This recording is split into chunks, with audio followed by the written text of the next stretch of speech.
This is a business strategy for you to use to make sure that you get more time, more interaction, more connection points, and it also showcases to them, if they're thinking about selling, why you are the agent to hire. So let's talk about open houses and why I think they are the most underutilized strategy that you possibly could use this spring market.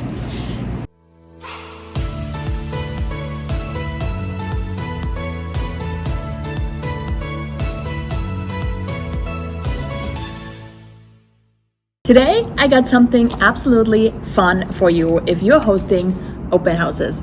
This here is a nice little way to just have your little open house attendees be engaged so that you can have more time to chit chat with mom and dad. And this open house bingo, we had spring themed, so we can use it for a couple months at a time. And we're gonna just hand a little card to our little friends. You can do little dot stickers, expo markers, right? The erasable one, the dry erase one. And then these little things get hidden throughout the house. So when they have, right, this in their hand, this in the other, they can open and touch things, first of all, making sure that your open house stays nice, neat, clean, nobody's jumping on beds, and it gives them something to do. When you prolong the time parents are able to hang out with you in the kitchen to talk because they're occupied hunting down these cute little icons, this is a business strategy for you to use to make sure that you get more time, more interaction, more connection points, and it also showcases to them, if they're thinking about selling, why you are the agent to hire. So let's talk about open houses and why I think they are the most underutilized strategy that you possibly could use this spring market. Open houses are an event, right? I always ask agents like, hey, have you done an event before? And they're like, no, I've never done an event. And my follow-up question is always the same. Have you hosted an open house? And they're like, oh yeah, of course. And I'm like, well, an open house at the end of the day is an event. An event has a planning stage, it has the event stage, and then it has the follow-up stage. Well, kind of sounds like an open house, right? Hyper-local open houses especially are my absolute favorite, because when you know so much about a hyper-local area and then you ask people to just bring some friends in, it's interactive, it's involving the neighbors, and with that you also get potentially interested sellers in the door who want to scoot out the competition, right? So always think about how are you presenting yourself, because your very first job interview might be happening at an open house. I've certainly found myself on many job interviews at the open house. Now, if it's busy, obviously that's not the place, right? I get my information and then I follow up there. But if it's not that busy and I can afford to have a conversation, I'll have a conversation with this person about their house, right? And obviously not within earshots of potential other buyers. There are certain nuances you want to remember, but you need to really be clear about what your goal is when you're hosting an open house.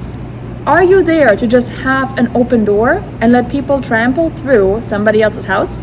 Or are you actually strategically trying to A, sell the open house, B, engage more potential people that are interested in buying, and C, engage more people that are potentially interested in hiring you to help sell the house?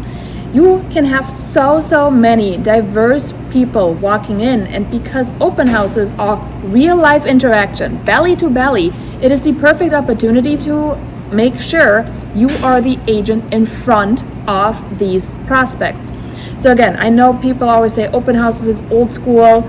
Old school it might be, but old school still works. So make sure you take your open house game to the next level. Might that be with an open house bingo? Might that be with some of the other strategies? There are a lot of different ways where you can truly get your open house from blah to the event that you want to continue doing each and every week. So if you've done an open house, by all means, let me know if you've incorporated some of these strategies that we talk about in this episode here on the Hyperlocal Agent. let me know too. But I do think open houses always will have a spot, because at the end of the day, I know I can sell my client's house the best possible way when I am belly to belly, right, face to face with that prospect that is interested to hear not just about the house, but also hear about living in this neighborhood, that wants to hear about what is it like, what are the neighbors liking to do around here, what is there to do around here. So I do think that I am always helping my sellers because I know the area. I can tell the buyers all the things to really make them feel comfortable to place the offer. So hopefully this was helpful, and as always, we'll see you in the next episode. Geocentral. Geocentral. Geocentral. Geocentral. Geocentral. What is Geocentral? Geocentral. Geocentral. Central is Geocentral. Geocentral. Everything you need. Automation, direct. Game changing. Is the mother of all mothers. Allows me to schedule social media posts for the entire month. Central is unique. Everything a real estate agent needs rolled into one platform.